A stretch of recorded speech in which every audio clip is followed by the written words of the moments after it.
Welcome to the Genius Factory. Enjoy the video. You begin by getting the essential apps and permissions in place. Install Google Translate and Gboard, then open Gboard settings and add the language pair you need. This lets the keyboard access translation features.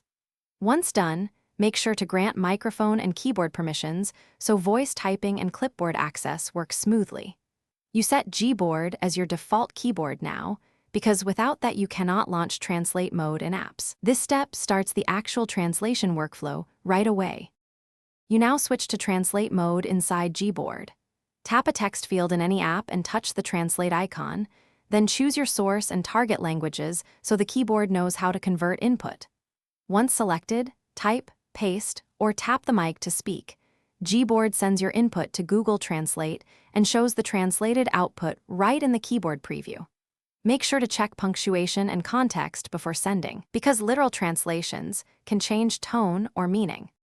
You finish by reviewing the inserted translation and sending it when correct. Edit directly in the text field if a phrase needs adjusting. Once done, return to your normal keyboard using the keyboard icon so you can type without auto-translate. If something goes wrong, first check your internet connection and app updates, then confirm both language packs are enabled. If issues persist, restart the app or device. Because cached errors clear often, this single troubleshooting tip solves most problems. Thanks for watching. If you found this helpful, don't forget to like and subscribe.